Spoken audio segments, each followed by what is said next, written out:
Hello viewers, আসসালামু আলাইকুম। সবাইকে স্বাগতম জানিয়ে আজকে ভিডিও শুরু করছি। আজকে আমি খুব সিম্পল উপকরণ দিয়ে ডিমের বিস্কিট করে দেখাবো। চলুন তাহলে রেসিপিটা দেখে নিই। প্রথমে আমি একটা মিক্সিং বলে দুটো ডিম নিয়ে নিয়েছি। গুঁড়া দুধ দিয়ে দিয়েছি 1 টেবিল চামচ, হাফ কাপ পরিমাণ চিনি দিয়ে দিয়েছি। এর মধ্যে একটু লবণ অ্যাড করেছিলাম। এবার সব কিছুকে ভালো করে মিক্স করে নিচ্ছি। চিনিটা ভালো করে গলে যাওয়া পর্যন্ত আমাদের ভালো করে মিক্স করে নিতে হবে। এবার আমি অল্প অল্প করে ময়দা অ্যাড করছি। ময়দা একেবারে দেওয়া যাবে না, অল্প অল্প করে দিতে হবে। প্রথমে আমি 1 কাপ ময়দা অ্যাড করেছি, আবার আধা কাপ দিয়ে দিচ্ছি। এখানে আমার মোট 2 কাপ ময়দা লেগেছে। এবার আমি ভালো করে মেখে পারফেক্ট একটা ডো তৈরি করে নিয়েছি। এই পর্যায়ে আমি ডোটাকে রেস্টে রেখে দিচ্ছি 10 মিনিটের জন্য। 10 মিনিট পর ভালো করে একটু মথে নিব। তারপর আমি ছুরি দিয়ে লিচি কেটে নেব। ডোটাকে আমি 5 ভাগে ভাগ করে নিয়েছি। 1 ভাগ রেখে বাকিগুলো আবার ডেকে রাখছি। এবার এটাকে পাতলা করে একটা রুটি বেলে নিচ্ছি। রুটিটা আমাদের নরমাল রুটির থেকে একটু মোটা করে বেলে নিতে হবে। এখানে আমি 4-5টা বয়মের ঢাকনা নিয়ে নিয়েছি। ঘরে থাকা যে কোনো বয়মের ঢাকনা ইউজ করতে পারেন। এবার আমি ঢাকনাগুলো দিয়ে গোল গোল করে কেটে নিচ্ছি। আসলে এই বিস্কিট পিঠাটা নিজের পছন্দ মতো তৈরি করে নিতে হয়। আপনাদের কাছে যেভাবে সুবিধা মনে হয় আপনারা ওভাবেই তৈরি করে নেবেন। দেখতেই পাচ্ছেন কত সহজে কত সুন্দর ডিজাইন হয়ে যায়। এবার আমি আরেকটা ডিজাইন করে দেখাচ্ছি। আসলে আমি এখানে অনেকগুলো ডিজাইন করেছি, সবগুলো একসাথে দেখাতে গেলে ভিডিওটা অনেক লং হয়ে যাবে। আশা করছি ডিজাইনগুলো দেখেই আপনারা বুঝতে পারছেন আমি কীভাবে করে নিয়েছি। এবার যে প্লেটে রাখবো ওই প্লেটে একটু তেল মেখে নিব। এবার এক একটা করে বিস্কিট পিঠাগুলো বানিয়ে নিচ্ছি। দেখতেই পাচ্ছেন রান্নাঘরে থাকা টুকিটাকি জিনিস দিয়ে আমি ডিজাইনগুলো করে নিচ্ছি। এই ডিজাইনগুলো আমি একদম সহজভাবে রাখার ট্রাই করেছি। এবার আমি আরেকটা ডিজাইন করে দেখাচ্ছি। প্রথমে রুটিটাকে কেটে স্কোয়ার শেপ করে নিচ্ছি। এবার কেটে রাখা একটা সিট নিয়ে এভাবে পানি লাগিয়ে একটার সাথে একটা লাগিয়ে দিচ্ছি। অবশ্যই দেখে বুঝতে পারছেন আমি কাজটা কীভাবে করছি। একদম সহজভাবে অনেক সুন্দর একটা ফুল তৈরি হয়ে যায়। আমি এখানে আমার পছন্দ মতো বানিয়ে নিচ্ছি, আপনারা আপনাদের পছন্দ মতো বানিয়ে নেবেন। আপনারা যদি চান কোনো ডিজাইন করতে না তাহলে এমনিতে কেটে কেটে বেজে ফেলতে পারেন, তাতেও কোনো সমস্যা হবে না। বাসায় কোনো অতিথি আসলে অতিথি আপ্যায়নের জন্য একটু ডিজাইন করে নিতে পারেন, তাহলে দেখতে সুন্দর দেখায়। এবার আমি আরেকটা গোলাপের ডিজাইন করে দেখাচ্ছি। প্রথমে আমি রুটিটাকে ভয়েমের ঢাকনা দিয়ে কেটে নিয়েছি। এবার কেটে নেওয়া 4টা সিটকে একসাথে জোড়া দিয়ে দিয়েছি।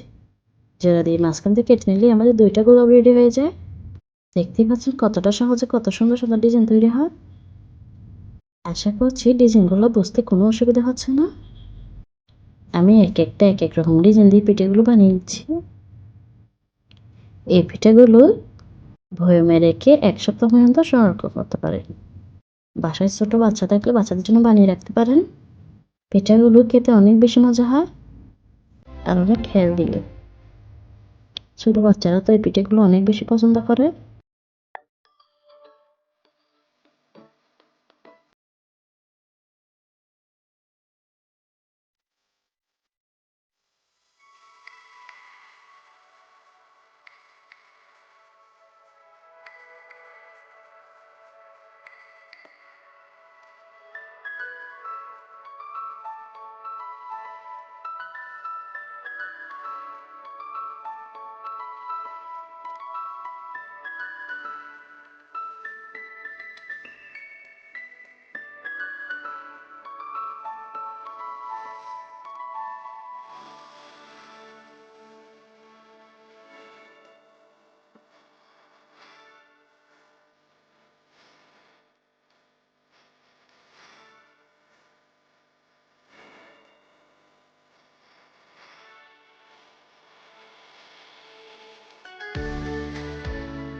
এক করে আমি সব পিঠে বানিয়ে নিয়েছি।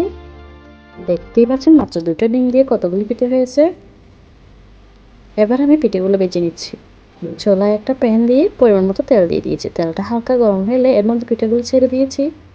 অবশ্যই তেলটা হালকা গরম অবস্থায় চাপতে হবে। আর এই ডিমের পিঠাগুলো তেলে দেওয়ার সাথে সাথেই ফুলে যায়। দেখতেই পাচ্ছেন ফুলে ডবল হয়ে গিয়েছে। এবার চুলার তাপটা মিডিয়ামে রেখে সুন্দর একটা কালার করে ভেজে নেব। দেখতেই পাচ্ছেন আমার পিঠাগুলো সুন্দর একটা কালার চলে এসেছে। এবার আমি পিঠাগুলোকে ভালো করে তেল ছেঁকে উঠিয়ে নিচ্ছি। এবার আমি পরের ব্যাচ ভেজে নিচ্ছি। সেম প্রসেসে আমি সবগুলো পিঠে ভেজে নিচ্ছি। পিঠাগুলো এবার প্লেটে নিয়ে নিয়েছি। দেখতেই পাচ্ছেন কতটা সুন্দর লাগছে দেখতে। আর এই পিঠাগুলোর গায়ে একটু তেল লাগে না। আজকের এই সুন্দর রেসিপিটা যদি একটু ভালো লেগে থাকে তাহলে একটু লাইক দিয়ে দেবেন। আর দেখা হবে নতুন ভিডিও নিয়ে। আল্লাহ হাফেজ।